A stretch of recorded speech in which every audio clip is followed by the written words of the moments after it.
Everyone, welcome back to the Let's Talk podcast with me and David, aka Shamrock Balls. And this week we're talking about a 1980s classic celebrating 40 years, and that's Beverly Hills Cop. And this is a favorite of mine. It's actually my favorite Eddie Murphy movie. But David, you're the one who put this on the schedule. What do you think of Beverly Hills Cop? Yeah, I totally agree. It's Eddie Murphy's best movie, or it would be my favorite Eddie Murphy movie.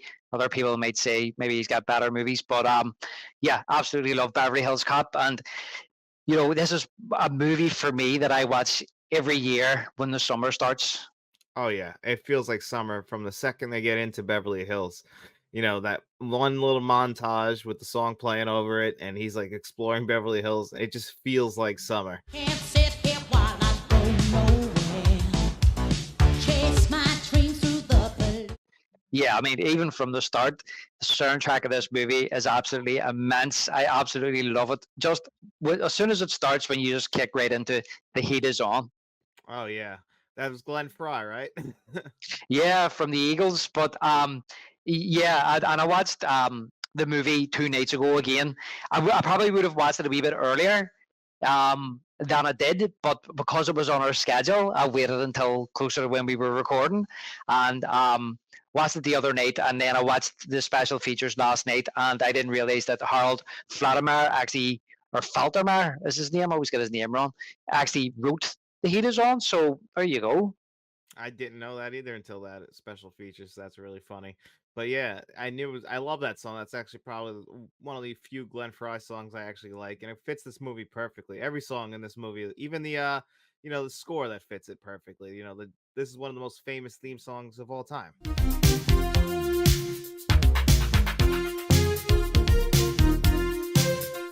Yeah, well, since the movie starts with an amazing soundtrack, obviously we could touch on it now. So yes, we've got The Heat Is On, and then we move into Neutron Dance, which is absolutely brilliant as well. When they're in the chase scene at the start, when Eddie Murphy's in the back of the truck, and it's just hilarious how he's hanging on those chains and he's swinging back and forward.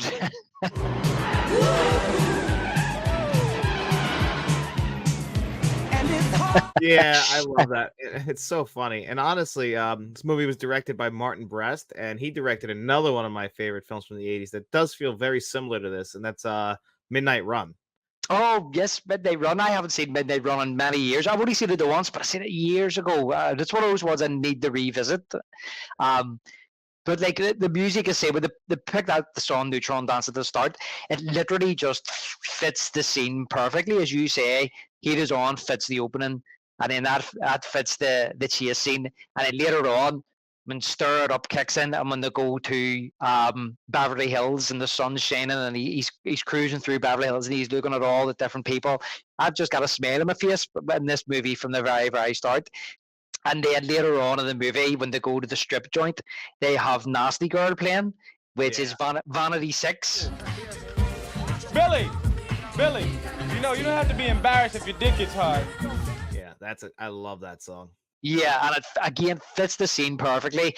And that song, don't know if you know, I'm sure you do. It was written by Prince, and Vanity Six is his band. And according to the director, I think it was the director. It was in the special features. It was the strippers that actually suggested to him that you need Vanity Six playing in this scene. Nasty Girl. Yeah, actually, I was just literally today, I recorded my Purple Rain review. So I was reading a little bit about the Vanity Six and how, because Purple Rain came out in 1984 also. So That's right. So like how the I think it was a singer in the Vanity Six was originally supposed to play the part of Apollonia, but she'd left the band or something like that. But it's Yeah. funny how Prince was just tied up in everything in the early 1980s. Yeah, Vanity, I think, was the actual name of the Pasodia, was the name? Do you know what I mean? It was her name, was Vanity. And she was originally meant to play the Apollonia character, wasn't she? And then she didn't get it. For Yeah, some reason, I something had happened. personal problems, I think. Yeah, I don't remember what the reasoning was because Apollonia was like pretty much that because everybody in the Purple Rain just uses their real name. So she was basically undiscovered, just like kind of in the movie. Yeah, that's right. And then, of course, you have touched on Axel F, the theme tune for the actual movie, which to me, I would say is one of the most famous theme tunes in movie history. I would say that a lot of people will, maybe a younger audience mightn't, but a lot of people who grew up in the 80s and 90s would know the Axel F theme. And again, it was in the special features they actually said as well that they created this theme because they wanted to be like the Pink Panther theme. So when Axel Foley is getting up to some mischief or getting up to something, that they would play this music over it, and it works so well in this film.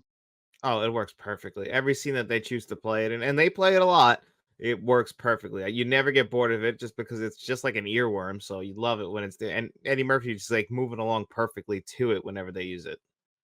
Yeah, and the thing is as well as I remember when this movie was on in the 80s, or when this movie was, but I don't remember it being released because it would have been too young in 1984. But I remember like people talking about Beverly Hills Cop and when it was on TV and the theme tune. I mean, they even played the theme tune on the radio because I think it was in the charts at one stage. You just thought it was the coolest theme ever. It was just so cool. No, it's amazing, and I loved it. And honestly, I saw Beverly Hills Cop first too, but a lot of people might know it from. You ever seen Family Guy? Oh yeah, yeah. Well, I wouldn't be a religious watcher of Family Guy, but I know of it. Yes, yeah. Yeah, there's a certain thing there where Peter goes back to the 1980s or something happens and he's in the 1980s and they're playing the Beverly Hills Cop theme on the dance floor and he's like another and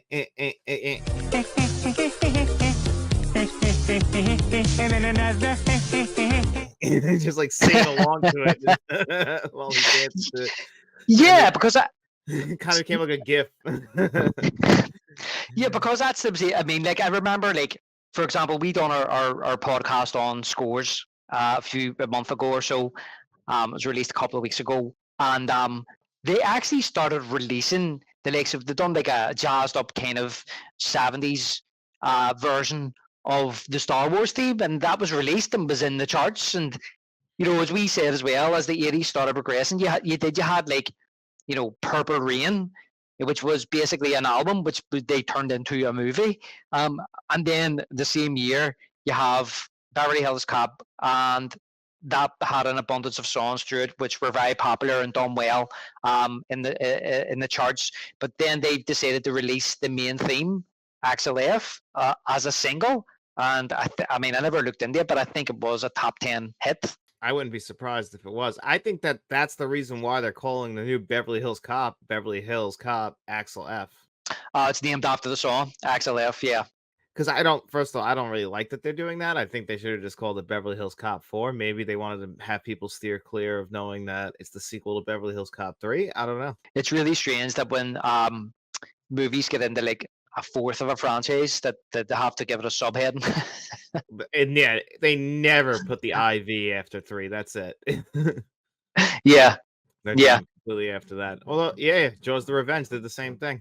Yeah, exactly. And obviously, there's been horror movies like Freddy's Revenge and Dream Warriors and things like that. But yeah, I'm just thinking, I think there's an awful lot to, okay, Rocky Balboa was the sixth one. But yeah, they always got to do that. Just drop the numbers like we don't know. But I guess that's the only reason why they would do that. Yeah, I don't know why. I mean, as far as I can remember back, you know, it was only the 70s which actually started putting like twos after sequels. Before that, sequels did actually have different names. So maybe it's kind of reverting back to that by keeping the main title in there, but giving it a subheading.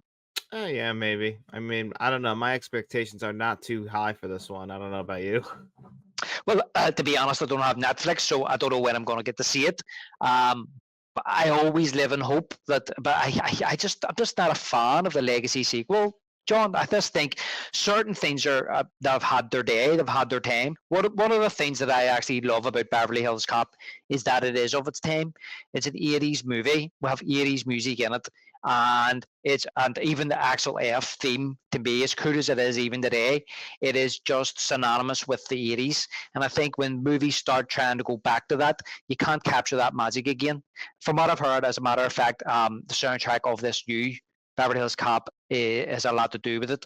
And they've got a load of updated hip hop type tracks. I think I seen that in the trailer, and it just didn't do anything for me. Yeah, that's gonna really bother me, and that's another and you pointed it out perfectly because this song is synonymous with the 1980s, and so is this film. Like the first two are Yes. 1980s films. The third one, came out in the 1990s. It kind of does feel like a 1990s Eddie Murphy movie, but it just doesn't work with Axel Foley. Like when I think of Axel Foley, I think of him in the 1980s, like what you can see on our Yes. background. That's what I think of Axel Foley, young Eddie Murphy. He's like 23, I think, in this movie. Yeah, he's 23, 24, and I actually think he looks older. And I don't mean Yeah. that. Yeah, I don't mean that to be what would you say, critical of his looks. He doesn't look old. He just doesn't look 24. And even when I was younger watching this, I always thought he was older. He looks more like maybe late 20s, early 30s.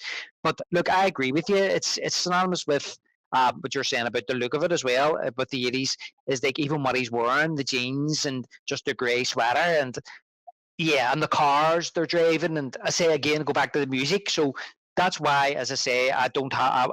I'm not too fussed on when they do these legacy sequels and try and bring these characters back when they're well. As far as I'm concerned, the characters now well past their sale by date.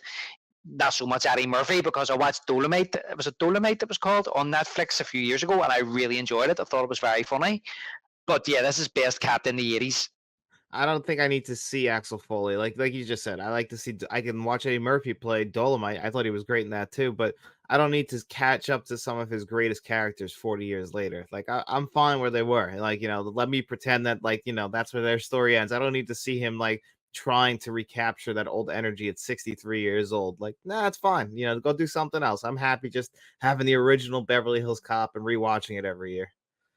Yeah, exactly. And it's the youthfulness of that, what he brings to this, the energy that he brings to it. I'm not saying the man might have be full of energy at 60 odds. I mean, I'm sure he looks great and all for his age, but no, I just like the youthful energy of this movie. This young cop who comes to Beverly Hills to solve this crime, and that's what gets me excited when I put this on when the summer's coming in, and you put this movie on, and it gives you that kind of energy yourself to kind of wait for the summer coming in. And one thing, just because we were touching on sequels and stuff like that, I did have this movie on Blu-ray, and then I eventually bought the trilogy, and I watched the second movie, and the second movie is entertaining, but I don't think it's anywhere near the level of this movie.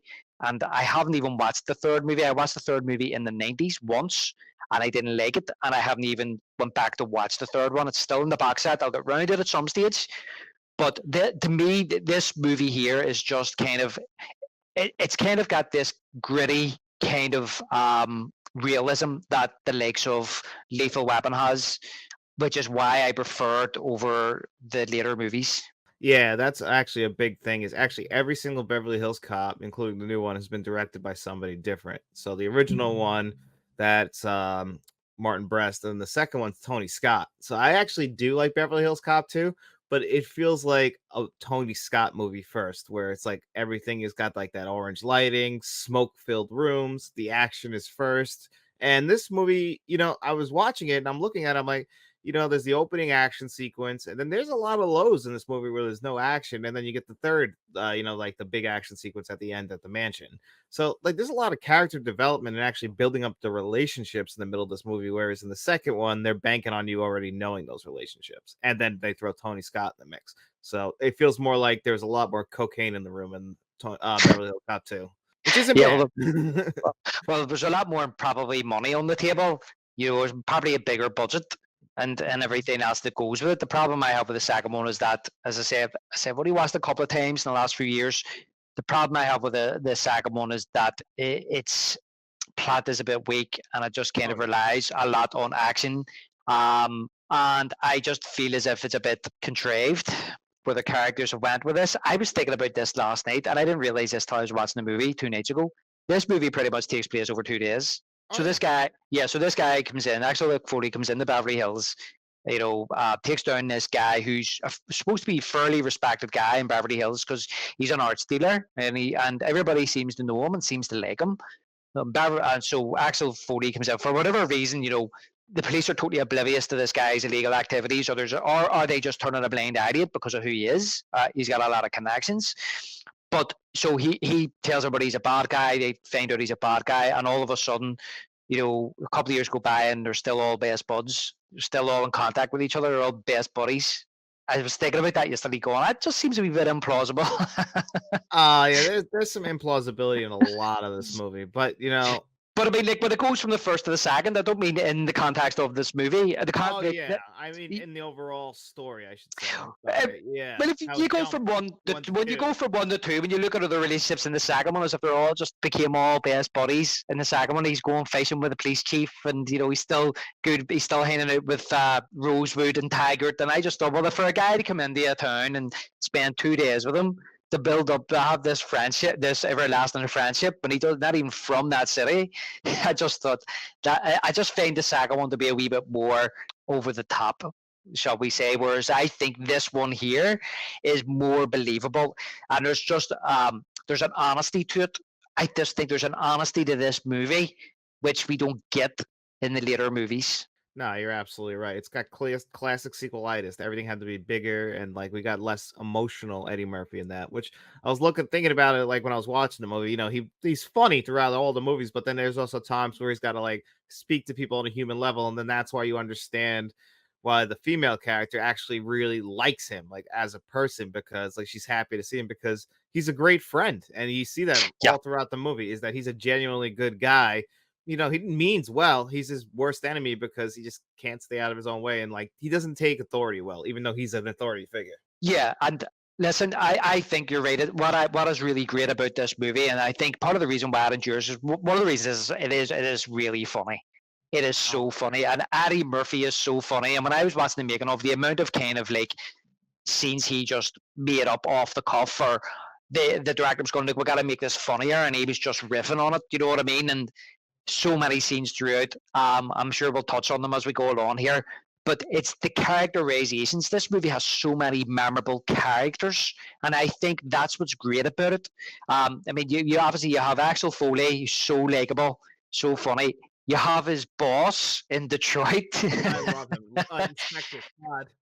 Yeah, who was a real life police lieutenant, yes, in Detroit, and he's not the best of actors, but listen, when he's in it, I can't stop laughing at him. He's so funny. And then, of course, when you have his friend who gets murdered, who's memorable in a way. And then right?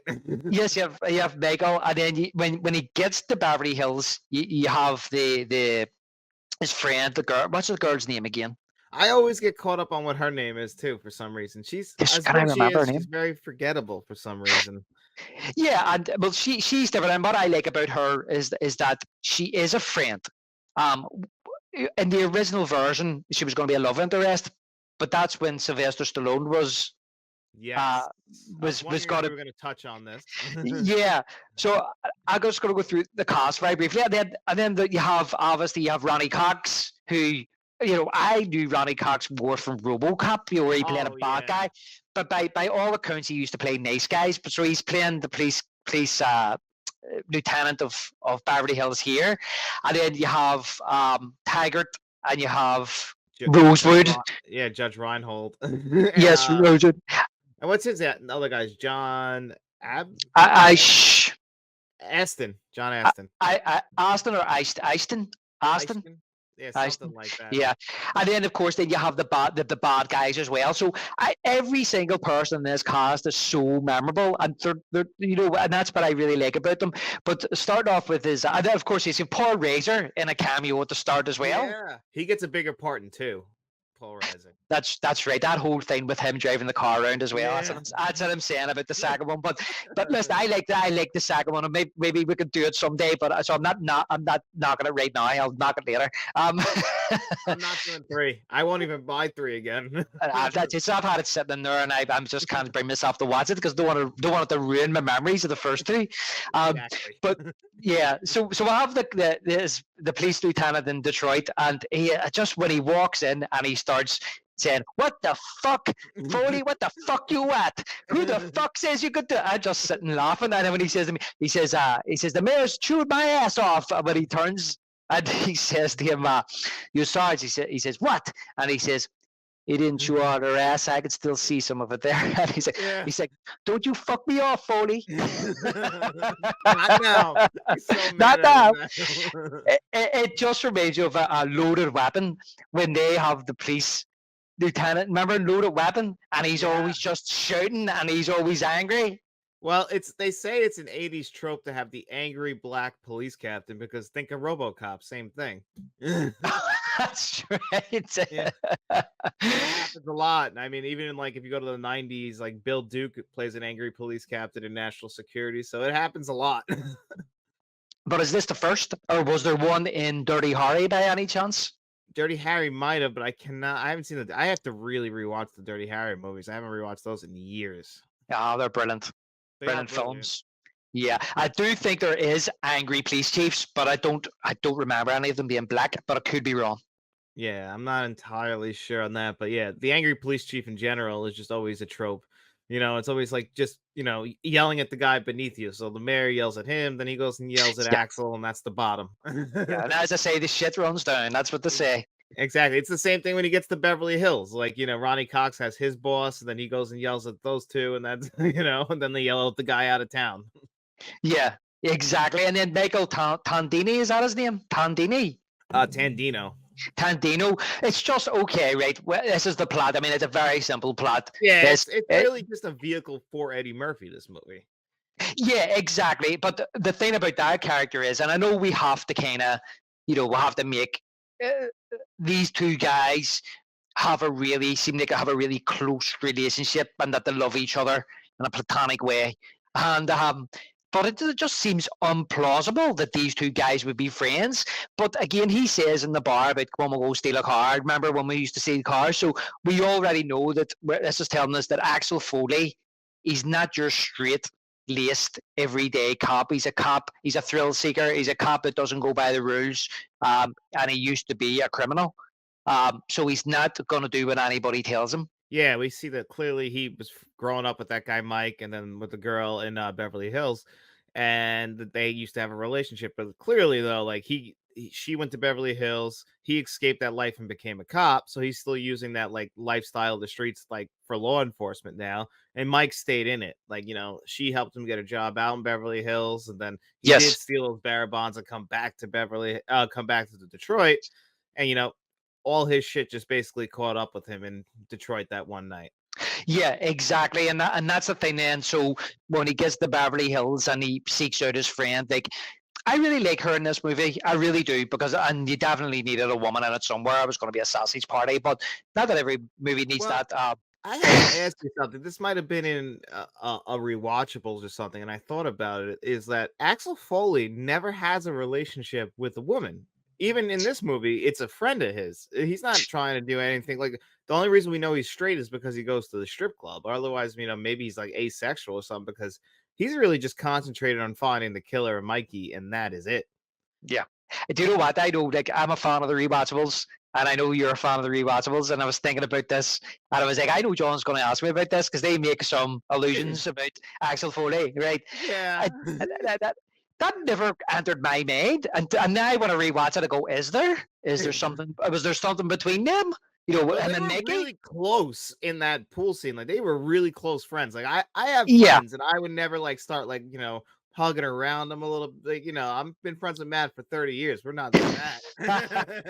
but yeah, well, I understand. But the thing is, look, I personally think no way. I think he's straight. The thing is, this is a 90. Is it 90? No, it's 100 minutes. Because I looked up the time and I put it on late on Sunday night. I was like, I'm tired. I'm going to make this. I'm getting that age now, John, where I have to look at my watch and go, I need to be in bed by 12.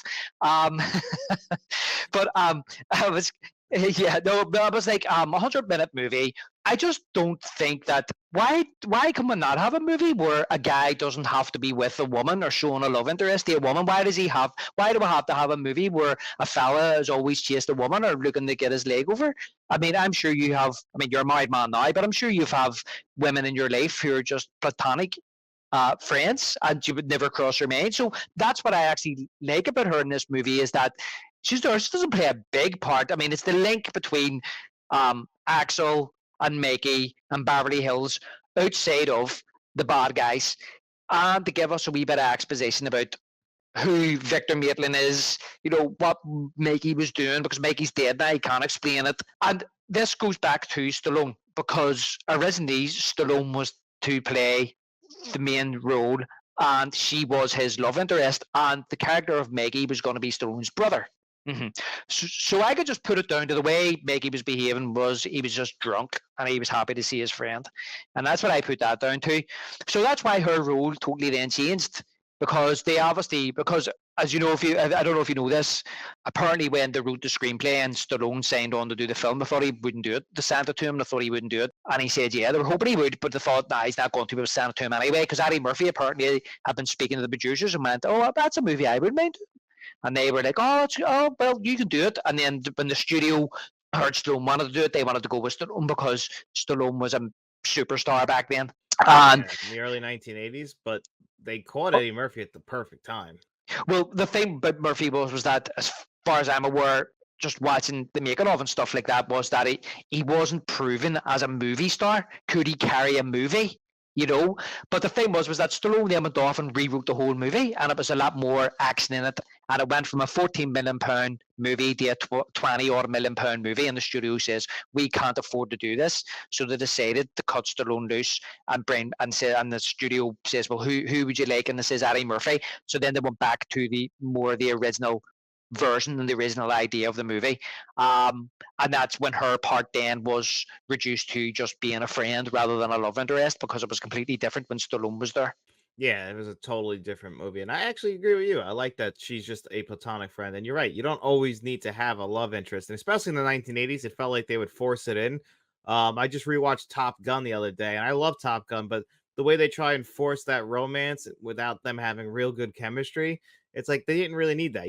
People are there for the Top Gun stuff. They really care more about the relationship between him and Anthony Edwards than they actually care about him and her. So like it's something that they did, and like I like that in this movie that they don't force that. But everything else in this movie with that with their relationship is great. And then I do like actually how Stallone, I think the compromise, if I remember right, was Cobra. So I think what he was trying to do was Cobra in this movie, and I just cannot imagine that Axel Foley coming from Detroit dressed like that. It'd be a totally different movie. Yeah, exactly. That was, as far as I'm aware, the compromise was that he got to be at Cobra, and he incorporated a lot of that in the Cobra. And to be honest with you, thank goodness, because I think this movie is perfect as it is. This is a 5-star, 10 out of 10 film. This is and given it's a lot of Eddie Murphy stuff, like you have to be a fan of Eddie Murphy to really like this movie. Everybody's got their place. Everybody's got there's a purpose for every scene, and there's a purpose for every character, and they all bounce off each other. But Eddie Murphy makes it for me in this movie. And like, as I was saying earlier on about some of the improv that he was doing as well, like for example in his car, which I want to ask is that the same car that Ace Ventura drives? Yeah, Dan?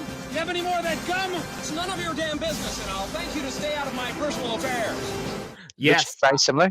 It's exactly the same car because it's a Monte Carlo. yeah. The same color too, which is pretty ironic.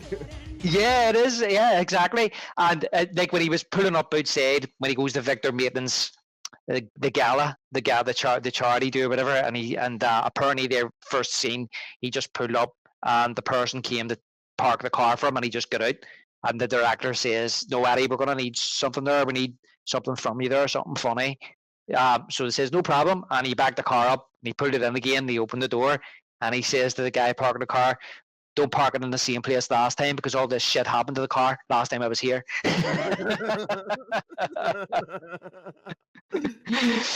But he is so funny with that stuff. I mean, my favorite scene in the movie is just like a passing line. It's just like when he gets thrown out the window of the gallery.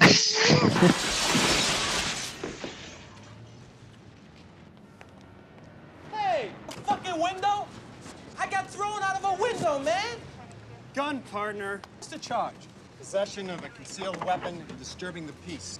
Disturbing the peace? I got thrown out of a window! What's the fucking charge for getting pushed out of a moving car, huh? Jaywalking? This is bullshit! And like the cops pull up and immediately arrest him, and he's like, what the fuck? He's like so shocked he got thrown out the window, and then he's getting arrested, and then he just says, what's the charge? Like, unloaded firearm and disturbing the peace. Like, disturbing the peace? Like, I just got thrown out of a fucking window. What's the charge of getting thrown out of a police car? Jaywalking? Jaywalking, that's class. And then the next scene when he's in the car, police car, he's sitting there going in the police car going, you know, this police car is the cleanest police car I've ever seen. He says, it's nicer than my apartment. At least call his apartment. It is shitty. And it's shit, yeah. But then, of course, then he meets Rosewood and Taggart. These two guys are so good. And I just can't believe that Taggart's in his 30s. He looks like he's close to 50. Oh my god, it's insane what people look like back then. I mean, I think they aged him a weird way because John Aston, he's also in Midnight Run. I guess he must work with Martin Brest, but he looks different in that movie. He still looks old, but at least they like kind of made him look like his hair's shaved off. So I feel like when people keep that hair, Yeah. it ages you just horribly. And especially then if you just have a mustache, it's going to make it even look worse. You're drawing attention to the wrong places. Yeah, I suppose that was just the 80s. I don't think it was the done thing in the 80s. Like, I mean, I'm balding, and I knew from when I was in my late 20s, shave that off. But it probably wasn't the done thing in the 80s. I think maybe if you shaved it off, people would have thought of you as like some kind of thug, you know, or being part of some kind of football hooligan or something. But now everybody's just so used to when you start thinning, you just shave it off. Because there was interviews of him on the making of, and I think that making of was about 20 years old, and he had a beard, but he'd shaved the head, and he looked. I wouldn't say he looked younger, but he didn't look too much older than what he did in the movie. And I think these interviews were done like must have been done a good near 20 years after the movie it came out. But how these two guys play off each other, and that's what they said in the making of. Martin Brest actually knew Judge, what's his surname? Reinhold. Reinhold, and he cast him in the movie and says, you know, you're going to be this young kind of naive cop, and they needed his partner, and they auditioned like lots of people, and eventually your man, John Aston, came in. And he says he read for the part like 10 times, and eventually it was just one scene. He was just reading one scene over and over again. Didn't know what the movie was about. And he says he was standing in the hallway with Judge, and he said to Judge, "Do you know what this movie's about?" Judge said, "Yeah, I do." And he told him the whole movie, and he thought, "All right." So then them two went in, because he says he was auditioning with other different people just to see if they had this chemistry. And this is when he went in with him. Says they had this really amazing chemistry, and that's when he was cast. But as you said, and I didn't know this because it's been years since I seen Midnight Run, so he's worked with Martin Brest again since then. Yep, because Midnight Run is after this, so Martin Brest must have liked him and put him in this next movie. Yeah, well, they says that they played it like an old married couple. Whereas Whereas it seems with the magazine scene when he's like, you know, you eat a lot of red meat. he says, "I noticed you've been drinking a lot of coffee today." See his face, like. His face is just like, what? So what? What's it got to do with you? Why are you digging into my life? Worry about yourself. Yeah, and the chemistry that these two guys have is absolutely brilliant, and I just love we're talking about this friendship with Maggie at the start. See, to me, this movie is about friendships. It's about how Axel develops friendships with all these people as the movie goes on. And they all have their wee small arcs as the movie goes on. I mean, you can see like Judge comes out of his shell, or Judge, but it's called Rosewood. He comes out of his shell instead of being this kind of more quiet, just do what you're told, kind of naive policeman. He then becomes more of this more confident kind of talk back that I'm gonna do. He becomes more like Axel. Do you know what I mean? I'm gonna do what I think's right, because I don't care about being a cop. This is what I think's right. And then whereas Aston as well, he's more kind of rough, tough, kind of by the book guy as well. However, as the movie goes on, he softens up and he becomes good friends with Axel, and he's got his back in the end.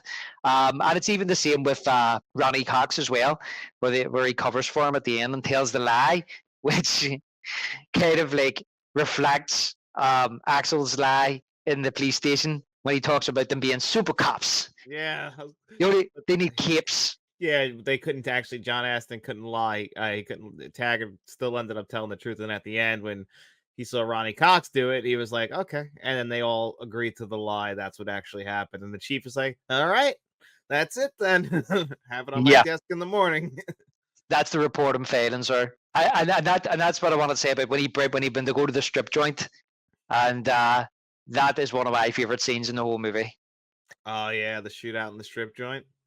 Well, it's just how I love how Eddie Murphy's dancing. Oh yeah, the dancing.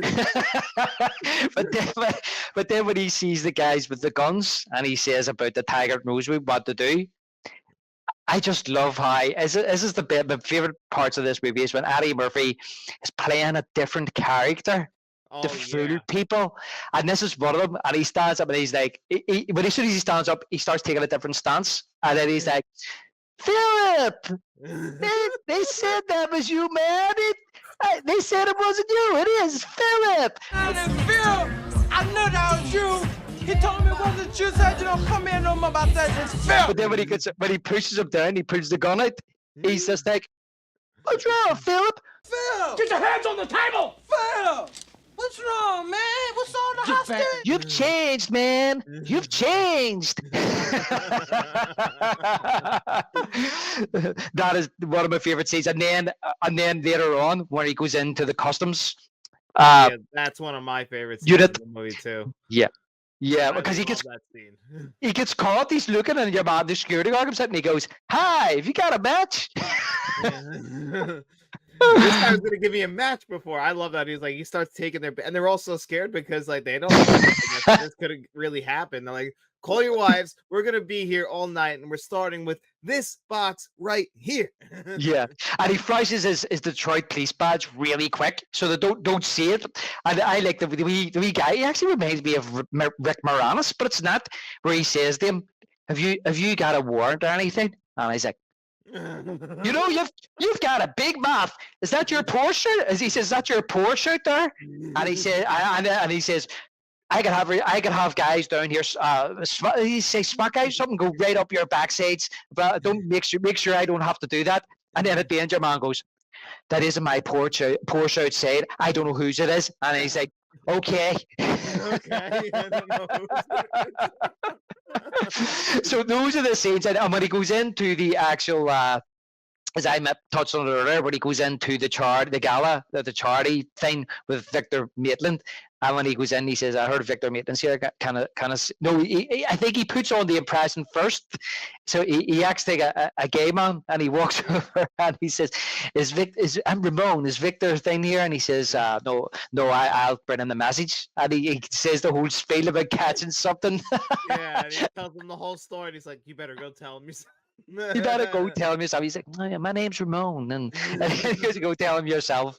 But I really love that scene as well, where because he'd been through it the window by his goons before, and when he walks in, as soon as your man stands up and he says, "Don't try, cause." I think he says to him, "Let's go, cuz." And he says, "Don't try, cuz." And he grabs him, throws him over the table. I love that. And he gets up, and he's got the food all over him. Looking over like that. I love that because you ever seen Breaking Bad? The show Breaking Oh, Bad. do you know what? I've never watched Breaking Bad. That guy has like a career resurgence in Breaking Bad as like an old man. Like, and it's weird seeing him in this movie with hair and young and everything, but that's the same guy. He's like, it's crazy. But yeah, I love that too. But I also like the scene where he goes to the art gallery and he sees the one guy at the art gallery who's like, "Get the fuck out of here." Serge. Yeah, Serge. Yeah, that's a brilliant scene. And when they were talking about the making of, they were saying like Eddie Murphy, it takes a lot to get him to crack up. And it says every time he went to do a scene with him, he started cracking up. He said they wasted a lot of film. Even the director was sitting laughing, you know. And he says to him, "I'm afraid, Jenny." You call this girl friend Jenny, isn't it, Jenny? Yeah, maybe it's Jenny. Jenny, he says, "I'm a friend of Jenny's. Could you tell her Axel Foley's here to see her?" And he's like, first of all, he's like, "Oh, she's very busy." He's like, "Well, tell her it's important." And he calls somebody over, and he says, "Tell her that Ahmed Foley," and he's like, "Axel," and he's like, "What?" And he's like, "Axel Foley," and he's like, Axel," and he goes, "Mr. Foley's here to see her," and he tells him to button up his shirt and all, button that up. He says, "That's not sexy." Donnie, this cover this up. It's I'm like sorry, the I'm breast real of sorry. a dog to scrub for the customer. It's not sexy. It's He's brilliant. He's like, "Would you like is it a cappuccino or something with a wee twist of lemon?" Yeah. It's good. It's good. It's good. It's But good. later on when he brings Rosewood in, he says to Serge, he says, Serge, get my friend Rosewood here a cappuccino. He's like, of course. Yeah, but the thing, that sorry, guy. Joe, go ahead. I was gonna say, what is that guy's name? I always forget his name, but he's in a bunch of stuff, and I'm Yeah. pretty sure he's in The Simpsons. I think. Well, do you know what he's actually in? And this is the only other thing I've seen him in. I'm surprised you haven't mentioned it. Is it The Birdcage? No, True Romance. Oh my God, he is in True Romance. That is the guy who's all coked. The other guy, He's a screenwriter or something. the screenwriter who wants to get in. He gets the coke for what's his name? Yeah, you're right. Yeah, That is the same guy. yeah, he was on the roller coaster now. Yeah, what's this guy? Stephen Elliott? No, that's not it. Bronson Pinchot. Yeah. After Hours. Yep. Okay. I was actually thinking of a different guy, but yeah, that guy is hysterical in that movie. Yeah, and I think like I remember seeing a thing years ago on TV with now this could be just Hollywood gossip that apparently Eddie Murphy didn't like that he was kind of upstaging him in that scene. But when I watched the making of last night, they said that Eddie Murphy was cracking up himself. I don't Yeah. know. I feel like those stories kind of start. They said that Eddie Murphy got kind of an ego after, because like he got famous fast. Like he saved SNL in the early '80s, and then he went right into 48 Hours, and then into Trading Places, and then I think into this, and he shot up really quick. And they said he got Yeah. a big ego by the like late 1980s. Like I remember reading like horror stories from the Coming to America set of him like fighting with the director. So I wouldn't be surprised either way. Yeah, well, I mean, I don't know. I mean, obviously, yeah, you're right. He blew up after this, became a major star. He probably already was a big star, but this made him a superstar. And I like Eddie Murphy, but I don't know too much about the man, to be honest with you. I mean, I like a lot of his movies. There's movies like Coming to America and stuff. I don't even have on Blu-ray, and I need to get it to give it because I really loved Coming to America. I seen 48 Hours years ago on TV. Never watched it again. It's been one of them ones I've been meaning to watch again. Trading Places. I wasn't a big fan of Trading Places. Yeah, everybody always goes on about it, and I just don't know. I just didn't find it that good. I don't know. Maybe I was in a bad mood or something that night. I don't know. I get it. Hey, it might not just been your cup of tea. Yeah, maybe so. And I'm because people do go on about it as one of their best favorite movies of the 80s, one of their favorite comedies, one of their favorite Eddie Murphy movies. I'm willing to give it another chance. Maybe I just wasn't in a good mood, whatever, when I watched it. Sometimes it happens and you don't think much about a movie, especially when it's built up. But I mean, I loved The Nutty Professor and all that he done in the early 90s. I thought that was hilarious. Oh, The Nutty Professor is hysterical. That was great. That was like his he's had some movies since, but nothing ever like his 80s was peak Eddie Murphy. He couldn't miss. Yeah, I mean, look, do you know what? Is that old saying about getting to the top is easy? It's staying there. And, Comedians it's like, especially, it's up and down fast. yeah, I mean, look at Jim Carrey in the 90s. Look at the success that man had in such a short space of time. And look, he's still a superstar, in my opinion, but he's never hit the heights of the 90s. I suppose when you're doing comedy, it's not like a Daniel Day-Lewis who we've touched on. He could make a drama movie, and some drama movies could be better than others and hit you emotionally throughout a 20, 25-year career. But when you're a comedian, to constantly stay funny for 20, 25 years, that is difficult because I'm not saying you're a one-trick pony, but, once you've made people laugh, you've got to find a different way to make somebody laugh. But if you can make somebody cry in a drama, you can find a different story to make somebody cry. Does that make sense? Or am I talking nonsense? No, and it's actually funny because we're talking about this in an Eddie Murphy thing, because Eddie Murphy has said this himself, what you're saying. Oh, really?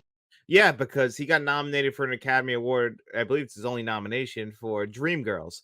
And he said specifically, he's like, all I had to do was make facial expressions in this movie, and I get nominated for an Academy Award. But I do the Nutty Professor acting against tennis balls, playing every character, and nobody even thinks that's hard. He's like, it's 10 times harder to make people laugh than it is to make people cry.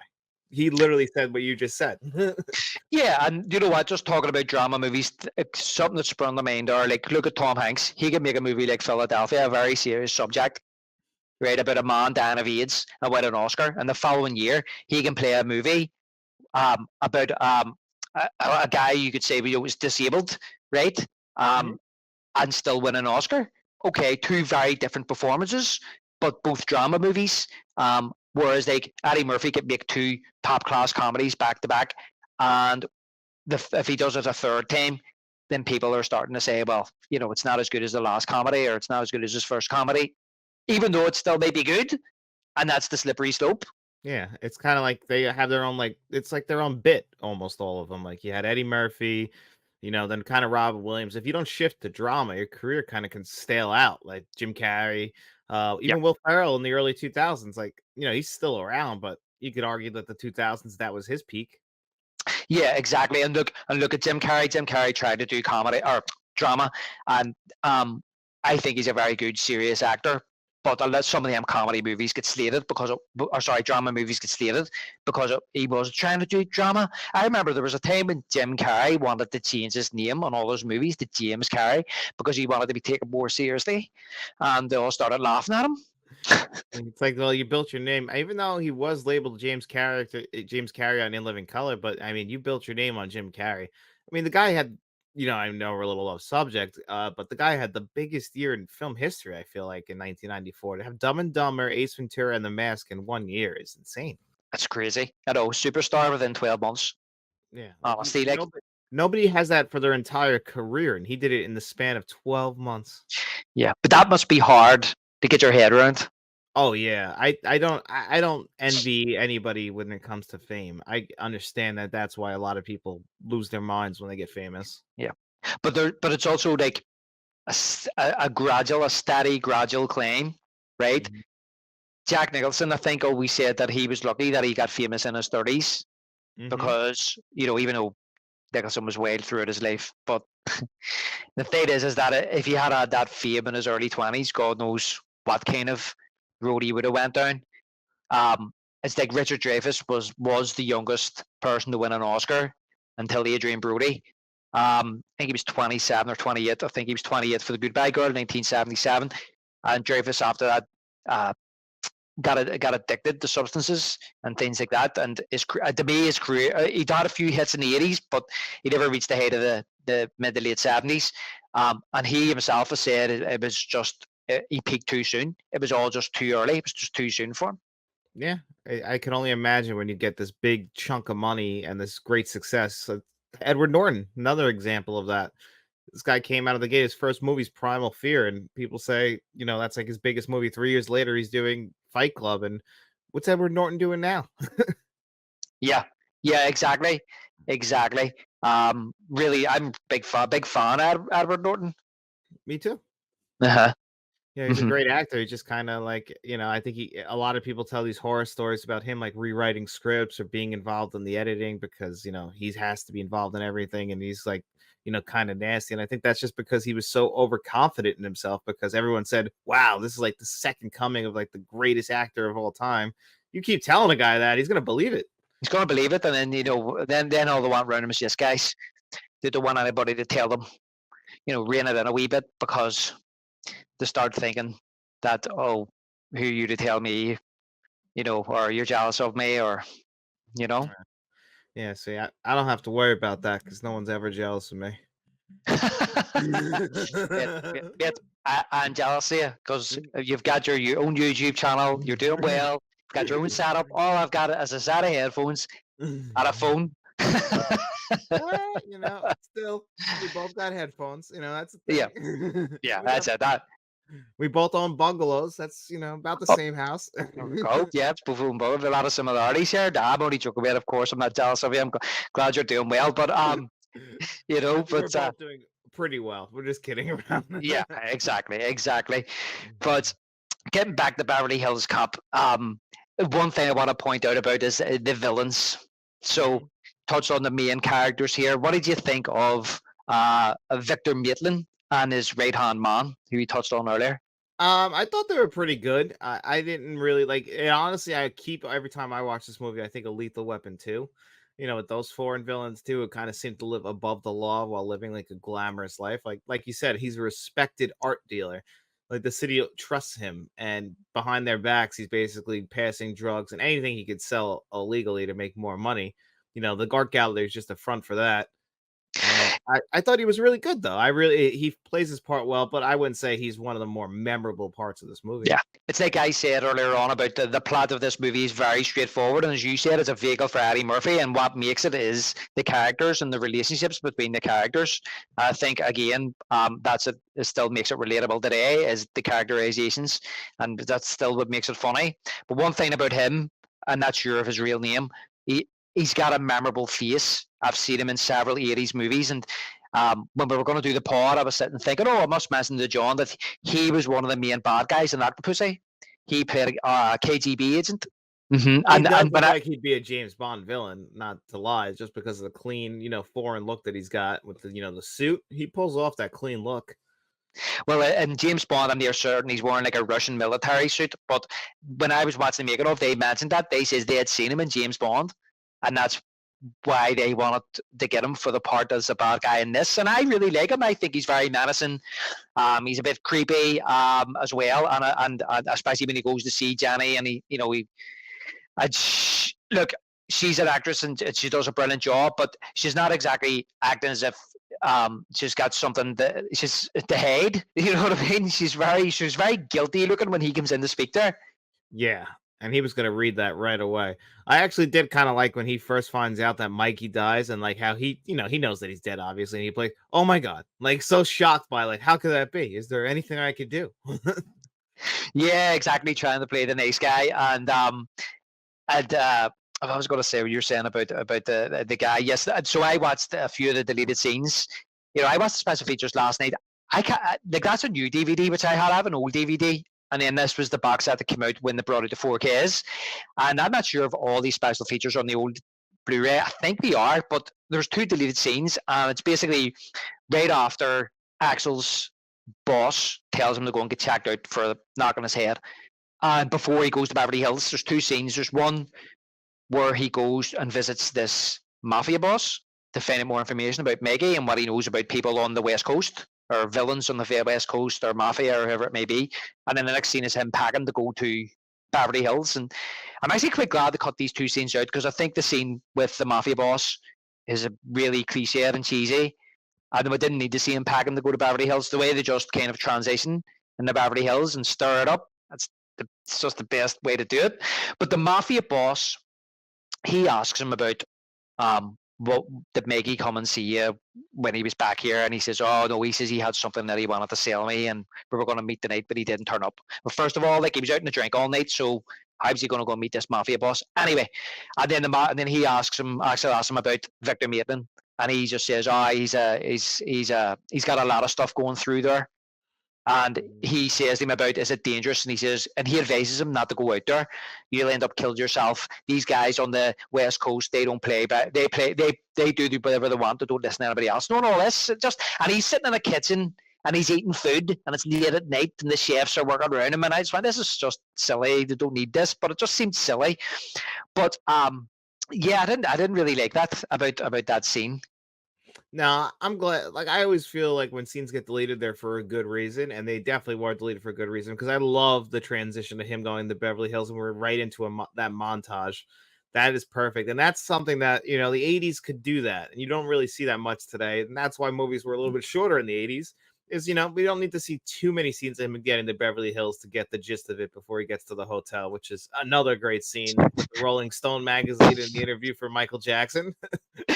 Yes, I started laughing when you mentioned the hotel, because I started thinking about that there, and that's what they said about this movie, about the use of music in this movie. They said that, keep in mind, this making of was made maybe 20 years ago. I think it's in 2001. They said about how they used music to represent the scene, whereas today a lot of music is played in the background and it's more sound effects. Like in the action scene, they'd be putting loads of sound effects in, whereas they wanted the music to kind of elevate the scene, and that's exactly what they do with this. And to stir it up when he's going through Beverly Hills and he's looking at all these beautiful looking people, and he's kind of like, and all their the strange clothing they're wearing, and he's laughing, and I like all that. But when he goes to the hotel, yes, that's another scene where I don't know if Eddie Murphy was making this up on the spot, but that is hilarious what he says about I'm writing for Rolling Stone, and I was going to write about what it's like to stay in this hotel when you're top of the world. But I'll just write Michael Jackson can only stay in this hotel. he may as well be on top of the world if he wasn't. You know what I mean? And I just thought I was started laughing. But and then at the end where he says, the boss comes over and says, "Oh, we can give you a room." He says, "What's the rate? $235 a night." And he's like, Yeah. "Okay." He's like, "Okay. If Michael calls, tell him what room I'm in."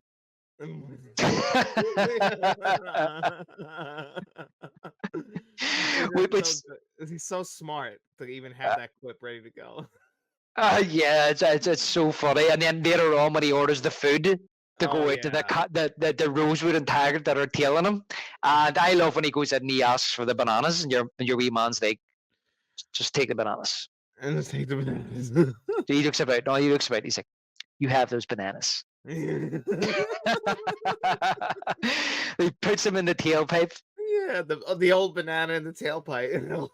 Yeah, and when they go back, I love when they go back when Taggart and Rosewood go back to the police station, and he gives him a pair of glasses with like a banana on the nose, and he's like, "Here were these." And he just puts them on him and puts it in Yeah, his coat. you'll detect bananas going forward. Yeah, that's great. And I just love how Rosewood is another one of his character, like you were saying earlier. He kind of just like starts to build his personality on how Axel's like living his life. Like, I don't have to follow all these rules like you. I can have my own thoughts and how I feel about things. Like that's why at the end when he's like going through the mansion, he's like, I have to. Like, if I became a cop, I know this guy's bad. I'm doing this. Like he's right. Yeah, exactly. And then I don't know whether or not like Taggart does it out of loyalty for Rosewood I or always what. felt Maybe that. yeah, because he's afraid that he's gonna get hurt. I love how he goes. He says, "Billy, come on," and he's like, "I have to," and he's like, "Okay, wait there," and he goes over to the back of the car, lifts out a shotgun. I'm like, "Yeah, go on." Yeah. I And love then, that third act shootout. That's actually when I like the villain the most, is actually he starts to show a little personality. I like that he's able to use a gun. Like that impressed me. Like, he's not some kind of weak guy that's just hiding behind these guys. Like say, no, if I have to get my hands dirty, I'm not afraid to. who's this? Rosewood? Well, Rosewood and the main villain, like how he actually starts shooting back with everyone. Oh yeah, Victor Maitland. Yes, and Yeah. I always when I was a kid and this film was on TV, John, because Beverly Hills Cop was a big movie of the 80s, and I remember it being on TV and seeing bits and pieces of it. And what always struck me was when the shootout at the end, whenever I seen that on television, at his complex, which it kind of turns into like Scarface for a while, you know? Yeah. It really does. They're just shooting through this like, big time Beverly Hills mansion. Then the entire police force pulls up and crashes into each other, which is a nice little gag.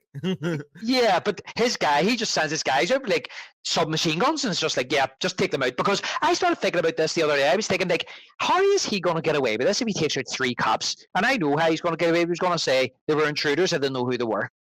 Yeah, but are Right? you allowed to have your own private security like that with guns? Are you allowed to do that? Like it's a fortress in California?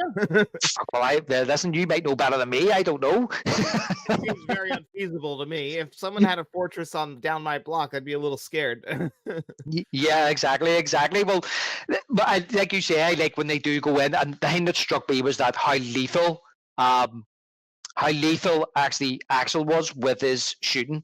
I remember being a kid watching this, just how accurate he was, and he didn't use any more bullets than what he had to. Like when he bounces up and shoots one of the goons with a machine gun, he's just bang. That's it. You know what I mean? He comes out and bang, and that's it. And I remember thinking that at the time, that's just so cool that these guys have these submachine guns, but he's got his wee pistol, and he just needs one shot, and that's it. He takes them out. Doesn't need to spray the place with a load of bullets. But one of the funniest parts of that shootout at the end is when Rosewood and Taggart are lying there, and the guys are shooting at him, and he's like, and they're reloading, and he says, "Do you know what this reminds me of? Do you remember the end of Butch Cassidy and the Sunshine Dance Kid?" Oh, yeah, it's such a good story. Yeah, basically gives the whole breakdown at the very end of the movie. Like, they think they got him cornered. And he's loading the gun at the same time. Like, And then and then Taggart's kind of looking at him again. It's like he's like, what do you say, Billy? I'm gonna get you back for this. Yeah, he's so mad that he's in there. Yeah, and then obviously at the end when the who is that? What comes in at the end? Is it the captain? Oh, and Of- Ronnie Cox pulls up. Well, the guy that who what rank is the older guy who comes in, Um, and I think he's the chief. he's the chief when he comes in. But one part about the chief I was mentioned earlier, when the chief comes into it, and they've got Axel Lure in the police station, and he comes in and he goes, "Is this the guy here?" And he's like, "Yes, that's him." "Is this the guy who put bananas in the tailpipe?" "Yep." "Is the guy who wrecked Victor Maitland's charity do?" "Yep." And he's like, "Right." And they go into a wee quiet office, and Eddie Murphy starts impersonating them. And Taggart's like, "Be quiet for Christ's sake!" And he says, "What, is he going to hear me through the walls?" And all four of them turn around and go, "Yes." And he just puts his head down when he comes back out again. Yeah. That is a great joke. Yeah, it's just how all four of them, like all those fans, yes, and he just puts his head down. I love how they in that movie, like that police station's supposed to be like state of the art. That's why they bring us through there with all the cameras, with all those old computers and everything early in the movie when they first get there. Like, this is supposed to be the nice police department in Beverly Hills. Look at their computers. It's aged so bad. Yeah, and that was the thing when he gets first arrested and they bring him outside the police station. He's mesmerized by it. He just loves look how clean this police station is. Look how nice it looks compared to Detroit. Yeah, he's coming from Detroit, which is like notoriously one of like the nastiest cities, especially in the 1980s. So, and I like that actually. We touched on it, but like how the opening of this movie, Beverly Hills Cop, starts in Detroit, and we get to see his life in Detroit, and it does look like night and day. Yeah, and it kind of crossed my mind is like I know it's only a gag is like he's probably never been to this place before, but when he goes for the drink and he says about I know this place, we'll go for a drink. And he brings him to the strip joint, and Yeah. obviously he's doing it. I don't know why he's doing it. I don't know if he's doing it just to wind the cops up, or but I kind of crossed my mind. Yeah, this is kind of come back to his Detroit. His Detroit days. Well, he said Bringing that him he to saw this. the one nice place around the block, so that was the only. So maybe that is from like his Detroit days. Like, we have these everywhere, so I only noticed one down there. So it's perfect for you guys. You'll love it. Yeah, exactly. And then of course, then that kind of the juxtaposition, the end of the movie, which is it's just so heartwarming when they come down to the hotel and says we've got to escort you to the city limits, and he's like, well, I'm just glad to see you. Just glad you both came down, and says, and we're going to pick up your tab, and he's like, oh, throw a few of those robes in there as well. Uh, Put it on the tab, and he gives them the robe, and he says to Taggart, here, Taggart, you take one of these as well. And he says, no, you have it as a memento, Axel. And Axel Foley says, I've already got 3 in my back. Yeah, I think he said 6 or something He like said that. 6, yeah. But Yeah. he had said to Billy, every time you get out of the shower all soaking wet and you put that on, I want you to think of me. I want you to think of me. And he says, I love you, Billy. And that's what I love. See, as soon as he comes out and he says, I'm going to go for a drink. I know this wee place down the road. And they went, we figured you would. And he's like, do you want to come with me? And Billy's kind of reverted back to form. He's like, we can't drink our own duty. And that's when Taggart says to him, I think we can have one beer, Billy. But as soon as that music starts again, start up, I just want to put the movie back on again from the start. Oh yeah, because it's perfect. It's got even the classic 80s ended on freeze frame where we ended on Eddie Murphy's face with the eyebrows. I love that. And the music Yeah. kicked in for the credits. Yeah. Which reminds me of when he's in the strip joint, and when they catch the 2 bad guys, I said it's probably one of my favorite scenes in the movie. And Taggart puts the gun to the other guy's head, says, please move and I'll blow your head off. And then Billy jumps up, Rosewood jumps up, and he's like, he puts the gun to the other guy, and he turns him and just goes, love Yeah, that. that's a classic Eddie Murphy thing that they show in montages for all these years. Is him with the Yeah, like, what they got. great, you got him. Absolutely love it. And when he jumps in the back of the police car as well, when they're waiting on him, no, they're sitting outside the hotel, and he sneaks up and jumps in behind him and it's like, Yeah, he's just always having a good time. And that's the thing about this movie in general, is that it's fun. It's a good time watching this movie, despite the fact he's trying to solve the murder of his best friend. This movie comes out 10 years later. It's a much darker movie, where this movie from beginning to end, it's a good time. Yeah, it's fun. It's so fun. I just come away from this movie, so I just scared the life out of the dog out doing that Eddie Murphy impression. He should jumped out of her skin. Um, Yeah, that's not who I know. I think someone's screaming at her. Yeah, I just have such a great time with this movie when I watch it. It just puts a smile on my face. It just makes me feel good after watching this movie, and that's what I'm saying about summer comes in, the sun's shining, you're feeling good. Watch Beverly Hills Cop, you feel even better. Oh, absolutely. That's the defining thing about this movie and all like summer movies in general is that that's what you're looking forward to. You know, you get away from all the cold movies of winter and now you get to like enjoy like the lighthearted nature of like blockbusters or a good comedy like this. Yeah, exactly. And then of course it got three, now it'll have three sequels, which yeah, we'll see how Axel F is. I still don't like the name, but it is what it is. Yeah, I mean, if I get a chance to check it out, I'll definitely check it out because there's always that kind of hope that they'll recapture something. I mean, I haven't seen Top Gun Maverick yet, and by all Really? accounts, no, I haven't seen it yet, John. I haven't got around to seeing it. It is one of my look. I've said to you before, I'm not a big fan of like modern movies. But listen, if one comes out and I'm told it's really good, and I get my friends tell me or whatever, or I see other reviewers tell me it's worth checking out, I'll check it out. But I will at some stage. That's the rare legacy sequel where it really actually might be better than the original. Yeah, I don't yeah, I and it kills me to say that because I literally just watched Top Gun the other night and I love that movie, but Maverick that they captured the perfect tone and actually that's where a movie where actually modern technology helps it in general, whereas the original one, they had 1980s tech. yeah, exactly. And look, maybe with legacy sequels, you got to put out 20 and you get one gem. I mean, who knows? Yeah, Uh, and they mostly miss. Don't get me wrong; it's rare that one hits. yeah, and look, it was probably like that with sequels in general in the 80s and 90s. Maybe the ratio was higher than that. Put out 40 or 50, you get one good one. But what I mean is one good one that lives up to expectations. Do you know what I mean? So I live in hope. I like Eddie Murphy.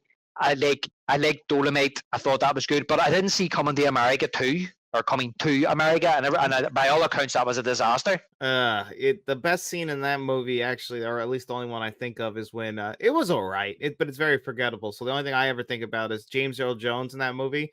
He wants to have his funeral before he dies, so he's standing in a casket the whole time, and then at the end of the funeral, he's like, "All right, time to die." And then the kid's like, "You can't just command that," and he dies. That's the only That's thing that's that's the only thing I can remember about that movie. But the rest of it feels like they tried to modernize it. It doesn't entirely work. Yeah, you see, and that's the issue I have kind of with a lot of these legacy sequels they're bringing back as well. They're trying to cater it for so-called modern sensibilities, and some of the jokes in this. Do you mind? I don't know if some of the jokes in the original Beverly Hills Cop would be perceived nowadays to be kind of like problematic. I mean, I don't think they're problematic. You know what I mean? I take it for what it is. But some people may not like. Like for example, Eddie Murphy acting a gay man. Do you know what I mean? Eddie Murphy has apologized for this stuff, like because like he has that stuff in his stand-ups too, like Raw and Delirious, which is funny because I think I think that's what he's laughing at, is the people wearing his clothes from one of those stand-ups. Yeah, The leather. yeah, but he's walking through Beverly Hills. He looks. Is that not the jacket that Michael Jackson wears in Thriller? It's either that, I thought it was either that, or he wears red leather, I think, in Raw, which might actually even been after this, so I could be totally wrong. So it might actually be the Michael Jackson Thriller red jacket that he's laughing at. Because then when he gets to the hotel, he brings up Michael Jackson, so maybe? Yeah, maybe, yeah, because there's a black and red one, then there's a red and black one, and it looks very much like what Michael Jackson's wearing in Thriller. But I know what you're talking about. Yes, Eddie Murphy wears. I think he wears the same thing Yeah, in maybe one of his. It's the same outfit. Yeah, pretty much. So maybe that's why he liked it or something. Maybe he's playing because one time he's wearing purple and one time he's wearing red. Because Yeah. really, that's what he was most known for. He did everything: stand up, SNL, and then of course movies. But he was all over the place. But I know what you're saying. Like, but his jokes though, yeah, some of the stuff like that, it definitely wouldn't happen today. But I think we've talked about this in the past on one of our shows. Like the jokes, they're of the time. This movie is 40 years old, so it Yeah. makes sense. Yeah, and look, that's what goes back to what I'm saying about legacy sequels and why there was a time when they used to say that sequels were cheap cash-ins. I actually think legacy sequels are the cheapest of the cheap. They're scraping the barrel. They really are. I would be pushed to find one which I would say is worthy to be named in the same breath as any of the originals. I kind of agree with you. Like I said, like I think that Maverick is the best of them, but for the most part, they do more harm than good. Speaking of, we talk of Dumb and Dumber 2, I feel like was the most offensive of them all. If a movie is so bad that I start to rethink my entire fandom of the original, then that movie should not even exist. And that's how I felt leaving Dumb and Dumber 2. And I was in the theaters just trying to convince myself that something in that movie was funny, but it's like, these are the same people who made that original movie, because it's like the tone is complete, and that's what you lose all those years later, because people get older. So you're not even the same person that you were 20 years ago. So maybe you wouldn't even say the same jokes, but that's why you leave it alone and leave it where it is at its time in the 1980s. Yeah. Yeah, exactly. And look, keep in mind, I make that statement, that scene, Top Gun Maverick. And I have every intention to watch it. I'm not sitting here saying, oh, I haven't liked a legacy sequel, so I'm not going to watch it. I will watch it. But as I say, I hope I'm wrong. Listen, I'd never ever go into a movie hoping it's going to be bad. Do you know what I mean? I hope Beverly Hills Cop Axel F is as good as the original. Now, chances are it may not be, but even if it's not, let's just hope that it's a decent follow-up and it's not kind of, as you say, as disappointing as, say, a Dumb and Dumber 2. Do you know what I mean? Where they destroy the characters to the point where, it's going to maybe ruin your enjoyment of the other movies. Yeah, you got to try and like pretend that's what I try and do. I just try and pretend that Dumb and Dumber 2 doesn't even exist. Like that's what you have to do with like bad legacy sequels, because you have to pretend like that movie doesn't even happen, because if you think that's where the characters end up after what happens, and that's always the worst, Do you know what? I get this a lot because of my the Jaws fandom. Do you know what I mean? Because of the sequels of Jaws. And as you know, I'm a fan of all the movies. It doesn't bother me that by the time we get to Jaws 4, the shark's psychic. It doesn't bother me. But I can understand how people maybe can't differentiate the world in Jaws 1 to the world in Jaws 4 to the point where it paints a dark shadow over that original movie. But I think as time has went on now, it hasn't. It's been erased. But it's the same with, we've talked about it before, the Terminator franchise, the Alien franchise. Everything stops for me after those second movies. I can maybe give Alien 3 a watch. Everything that comes after that, it doesn't ruin the originals for me, because in my mind I can kind of separate that.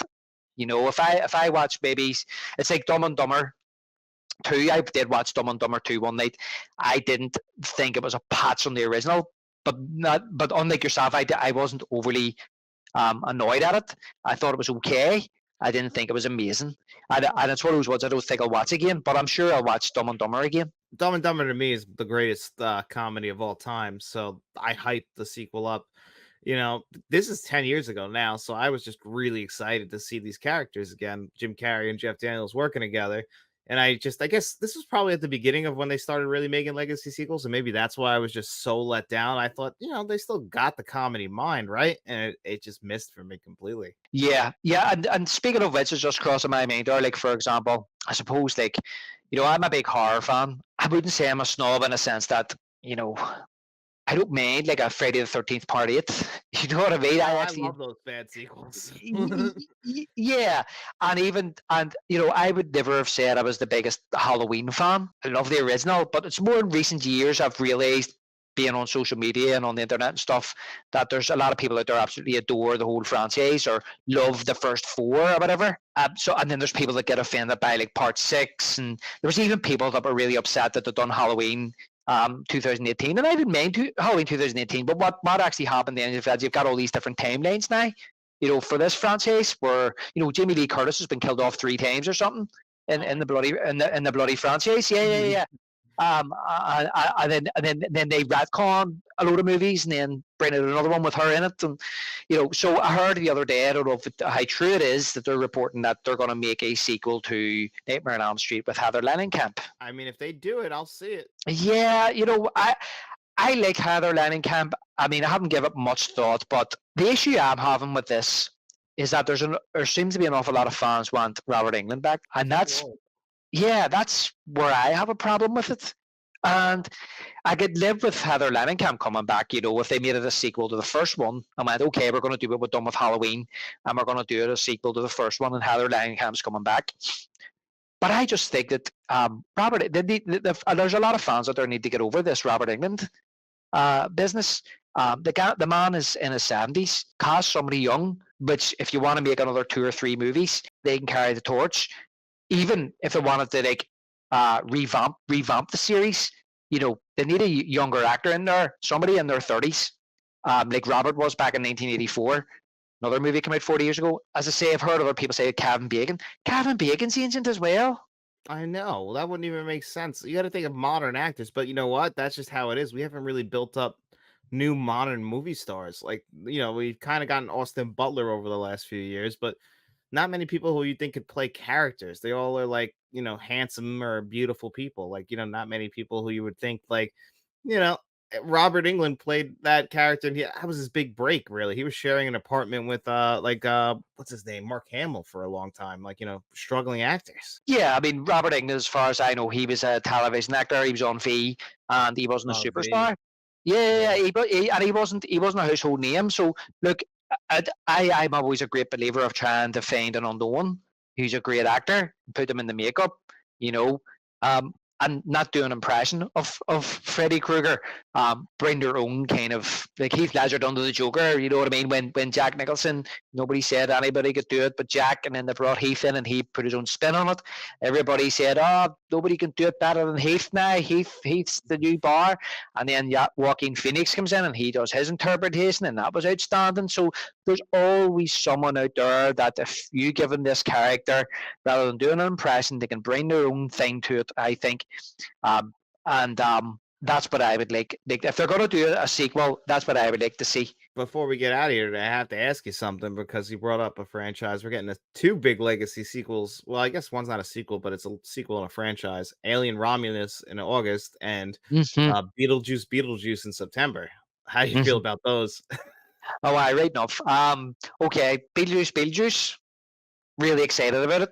Fingers crossed for it. I'm not going to sit here and say my expectations are high. I'm going to take it for what it is. Look, it's Tim Burton. I'm near certain Danny Elfman will be doing the music. And we've got Michael Keaton back. I watched the trailer. I really liked it. I did have concerns about Keaton a wee bit in the trailer, but I hope when I go and see the movie that I'm wrong about them. My feeling about it was that he didn't really sound like Beetlejuice. How Beetlejuice sounded back in the day, and he also looked too clean. Yeah, I have some concerns about that too. A lot of it's just because Michael Keaton's, he's in his 70s now, so I'm worried Yep. about him. That's a very energetic character. That's what Michael Keaton was in the 1980s. Like he was high octane, and now it's like, he's a 70-something-year-old man. Can he hit those big Beetlejuice energy moments? The only thing is, John, if you go back and watch the original Beetlejuice, he's not in it that much. No, he's not. He's very rarely in it. So they could pull it off because it's not like Beetlejuice has to be in it from the start. Do you know what I mean? It's more kind of he's only in it in certain spots. And look, what makes Beetlejuice a great film as well is it's the tone and the visuals. And again, it's the performances from the main characters. I think, other than Beetlejuice, that whole dynamic between Gina Davis and Alec Baldwin. Now, obviously, they're going to go down a different road with this movie because I see that. Obviously, Winona Ryder's in it. She's grown up. She's grown up now, and she's got her own daughter, who is Jenna Ortega, Flavor of the Month, which is fine. Yeah. Which is fine. And I'm interested to see where some of them characters are today and what Jenna Ortega can bring to this movie. Not our biggest fan. I mean, I don't think I've seen her, and I think she's okay. She's a bit bland, but I know she's very popular. My daughter absolutely loves the Wednesday TV show, and I've said to my daughter that if she wants, I'll bring her to see Beetlejuice. So yeah, that's where I'm at the minute. I am excited to see it.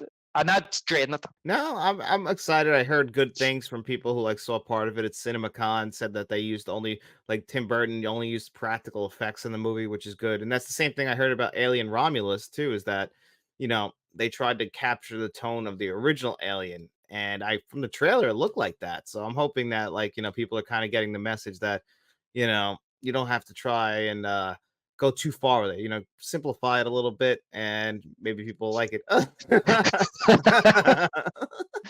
Speaking about Alien, Jesus, Yeah, come in here. just like it from the left side. Yeah, that's right. I've got the skinhead and all, like Scorny Beaver here. So Yeah. what over here? Goose, Oh. goose. I don't know. She's like, you're going a long time. What are you doing? But she's been running about here playing since she jumped up and just decided to hit me in the face. Look, I'll be honest about Alien Romulus. I think it looks rubbish. You think so? Yeah. Listen, do you know what? Look, as I said, I never ever hope that a movie fails, right? But over the last load of years, I became a really big Alien fan. Like Alien is, as I've told you this before, has moved into like my top 10 movies of all time, right? Whereas before, it was a movie that I always kind of appreciated and enjoyed. Didn't really think much of it other than that. Growing up, I used to love Aliens because of the action side of it. And now that I'm older, I'm like, no, Alien is far superior. Still love Aliens, one of the best sequels ever made. And that's where it ends for me. Alien 3, I'll revisit now and again, hoping it's better. It never is. Right? It never. I do the same thing. I'll try the director's cut again. I'm like, well, it's just as it's the same as it was the last 2 times, so I don't know why I keep doing this to myself. Yeah, exactly. Disappointing. Well, why did I disappoint myself? You know, it's kind of like, you know, that's what to say. Is the definition of madness, doing the same thing over and over again, expecting a different outcome. That's what it's like watching Alien 3, right? So I have Resurrection. I've watched Resurrection a few times because I when I bought the VHS box set of Alien, the Alien series, many moons ago, back in the late 90s, early 2000s, it had Resurrection in there. So you give Resurrection a watch, okay. So when I bought the Blu-ray box set, it's the first 4 movies. So I've watched Resurrection. Don't particularly like Resurrection. Don't think it's a bad movie. I mean, I think it's well made, but it just was like a bit pointless. It was like, yeah, okay, well, we could have ended at Aliens, but you decided to drag it out another movie, and you ended at the end of Alien 3, but then you dragged it out again, right? So one day they caught like Alien versus Predator on TV, and I watched it, and I was like, oh, it was okay, that movie, but that was it. It was like I've never had the need to go back. And then when Prometheus came out, it was like, oh, Ridley Scott's back. Oh, this is the prequel to Alien. This could be really good. And I was just so underwhelmed by that movie. And then he done the next one. What was the next one called? Alien Covenant. Yep. Watched that on TV one night. Again, it was kind of like, this isn't great at all. It's just boring. And then, as I say, now they've brought this one out. And what I'm trying to say is, what point I'm trying to get to is, John, is that there's been an awful lot of hype around every Alien movie that's come out. I think it has a really big kind of cult following, big fan base. Every Alien movie comes out, there's an awful lot of hype around it, and there was an awful lot of hype around this trailer. Awful lot. And when I watched it again, I kind of looked at it and went, that is not something that I want to go out of my way to watch. It looked like it was a mix between, I'm not saying it was an exact mix, it looks like they were trying to mix Aliens, and Alien Resurrection. The tone I got from that trailer was Alien Resurrection. I could see that with the colors, especially in the trailer. That's one thing I could definitely see Resurrection in there for sure. Yeah, I guess I'm one of those people that it's very similar to the Terminator franchise. Like, even though the first 2 movies are the best, I guess I always hope, because I still remember the feelings of like, I love Alien as well, just like you. Like, we've done a podcast on Alien. It's one of the best movies of all time. So you always hope that a movie comes along in the same vein as it. So you still just kind of hope in the back of your, like, I guess in your heart, that eventually we'll get a sequel that's almost as good as like the original and its sequel. Yeah, but there's always that kind of hope, because look, it's not a one and done deal with me, you know, with Alien. It's not, I'm not so closed minded. I want somebody to give me an Alien movie. It's the kind of franchise that has so much possibilities. Same with Terminator. Terminator has so much possibilities, but people have to get their heads around Arnold Schwarzenegger. You know, the man's 76. He's not going to live forever. You know, there's plenty of stories that can be told out there, you know, to do with this Terminator universe. It doesn't have to have a T-800 in it, or an Arnold Schwarzenegger. And it's the same with Freddy Krueger. There's so many stories you could tell with that character, because we love Freddy. You know, we love, and when we say we love him, we don't love him as in Freddy's dead Freddy. We love him in the original when he's genuinely scary. We don't need Heather Langenkamp as much as I like her. We don't need them kind of returning. Same with Halloween. Don't understand this. Always having Jamie Lee Curtis and Laurie Strode. I don't get it. If he's only ever gone after Laurie Strode, it's not scary to me anymore, because he's not interested in killing me, is he? You know what I mean? Or someone like his way of getting to her, I should be fine. Yeah, exactly. And so it's the same with I want them to make a good one, but when I watched that Alien Romulus trailer, some of the images that they actually took, what I seen in that trailer, were just taken directly from Alien. And aliens are walking about with a flamethrower, the steam, the sweat, wearing the wee, the same type of clothing that Ripley was wearing, only in a different color. It's like, I've seen this movie before, and I've seen it probably done. I guarantee I've seen it done better. Well, that's what they're trying to capitalize on. That's one thing with all these legacy sequels, and especially the trailer. And they did it in Beetlejuice. Beetlejuice 2 is they're playing with your expectations and what you loved with the original film. So they Yeah, want you to get excited to go see more of that. But then when you go see the movie, it's like, okay, now you've just like gone like too far with this legacy stuff. And I mean, Ghostbusters has been the king of this. Like, my God, with a crunch bar in the pocket, like everything you loved about the originals. Like, they want to make sure that they put it in there for you, but it's like you're just playing. It's like a greatest hits album now at that point. yeah. I mean, it's a moment in time. You don't need. I mean, it's a moment in time. You don't need. Somebody doesn't remember doing something like that. Do you know what I mean? 40 years later, life doesn't work like that. And I know movies isn't real life. I know it's fantasy. I know it's escapism, but it just insults me. It insults my intelligence as an audience member. And it's like, I've spoke about this before. About Jaws being my favorite franchise and would I like a Jaws sequel. Many years I've said no, don't need one. Would you like a Jaws remake? Definitely not. That is the worst idea I've ever heard. But now I'm kind of, even with these legacy sequels, I'm kind of softening to a sequel or a prequel. But one thing it cannot do is damage the legacy, the story, or the characters of the original movie. It can't do that. You cannot put something in a prequel or a sequel which is going to damage Chief Brody's character or Quint's character or Hooper's character or even the rationale of why the shark's there. Leave that alone. And that's the thing that I don't like. So it's even like Halloween 2018, Nick. This.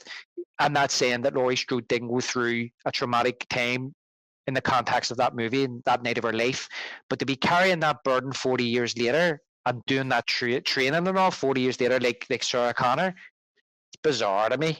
Well, I, that was just the time of doing that. Linda Hamilton at the same time might have even been the same year. At least they were right around each other. That was the new thing with the legacy sequels in that era. It was, let's bring one character back and retell that one character's story. yeah, how could you let something like that define your life for 40 years? And again, I know it's only a movie, but what I'm saying is, I mean, I've seen shows, true crime shows, where people have been through traumatic events. They don't behave like that 40 years later. It's not in I look. human nature. No, it's not. You have to get on with your life. You heal naturally. I mean, it happens. It's like the same thing. It's the reverse of that. It's when you get that high of getting something Yeah, new. It's why humans are never satisfied. It's because you want that rush again. That's why we're always going up. It's the same thing when yeah, you go down. It's the same yeah. thing. Time heals all wounds. Yeah, I mean, I'd prefer if they came back in the context, if she had to come back more of in a context of a Donald Pleasance character, That would have been interesting. more of a Whaley kind of giving advice. I'm there. I'm by your side. Yeah, he needs caught, but we're gonna do it, and this is what he is. But this whole kind of Obsession. obsession to give it some kind of depth, it was just silly. But look, that's just my opinion on legacy sequels and things like that. Do you know what I mean? From what I'm led to believe, this Alien Romulus is basically, I didn't realize this, but it takes place between Alien and Aliens. Yeah, that's what I've heard. That long span between the two movies. And I also heard that it's the same alien from Alien 1. I didn't know that, but if that's the case, that's awesome. The one that fell out of the spaceship at the very The end. one that she knocked out. But again, that's what I'm saying about messing with the original. Yeah, like that's what I'm gonna think of. I'm sure that they open on that landing Be- on something or yeah, being picked up in but space. yeah. Well, let's say the film's terrible. Now, every time you watch Alien, you're going to think of that terrible film where that's where that alien landed. Now, Exactly. if the film's amazing, you're going to go, oh, I can't wait to put on Alien Romulus now, right? But look, I suppose that's the risk you take. But that's what I'm saying about messing with the original, because in my mind, when she knocked that thing out into space, she killed it. And that's how it should end. That's the end of that Yeah. alien. Yeah, because what's the next movie going to be? The Alien Queen being blown out of the Sulaco? Well, exactly. We got to finish her story next. Yeah, yeah. There's more to it. There's more than we know than happened on that ship. That's ridiculous. Yeah. You know, we got a little off topic from Beverly Hills Cop, but you know, I like to get your opinion on some of this stuff. And I honestly, talking legacy sequels around Beverly Hills Cop, getting one in a few weeks makes sense. Yeah, 100%. Listen, I think we actually covered Beverly Hills Cop there anyway, and it was nice to go and talk about these other things. And then I can just complain a wee bit about some of these modern legacy sequels. Yeah, I mean, I'm right there with you, buddy. So, you know, I got my fingers crossed. I'll be seeing both those movies. I hope they're good, but you know, I won't be too disappointed if they're not because my expectations are not through the roof for either of them. Well, yeah, listen, that's probably the best way to have your expectations because you might enjoy it more better. Do you know what I mean? And look, I'll look forward to your reviews anyway. And I yeah, appreciate that. yeah, no, 100%. All right, guys. Well, we'll be back with another episode in 2 weeks. You want to tell them, David, what we're doing next? Yes, next we're going back to the future.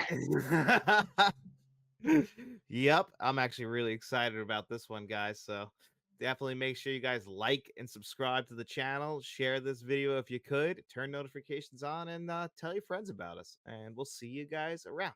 Hey guys, I hope you enjoyed David and I's review of Beverly Hills Cop, a 1980s classic, and because it's Friday, it's time for our digital code giveaway. In every single video that we do on Friday, I'll ask you guys 2 digital code giveaway questions. All you got to do is answer one of those in the comments section below. As long as you do that, you come back to Tuesday's video. I spin the wheel 2 times. The 2 names it lands on, they have their choice of the digital codes you've seen on your screen before you today. And this week I figured, hey, we're just talking about Eddie Murphy, one of the greatest comedians of all time. People love Eddie Murphy. I love Eddie Murphy. And I want to hear from you guys. What is your favorite Eddie Murphy film of all time? And I also want to hear, what is your favorite action comedy of all time? Leave those answers in the comment section below. And while you're down there, don't forget to throw this video a like, maybe subscribe to the channel, share this video if you could. We also have channel memberships. We have a friends of the channel tier, a producers tier, where you'll find John Doe Juggalo, Jason Martin, and Mr. Smelly Potato. And we have a directors tier. You're going to find Frank from Frank's Media and Reviews. Make sure you're subscribing to Frank's YouTube channel and John Doe Juggalo's YouTube channel. I promise you, you won't regret it. But if you got no money to throw away, guys, we don't mind at all. We just hope you enjoyed this video, and if you did, don't forget to get out in those streets and tell your friends about us, and then we'll be seeing you around.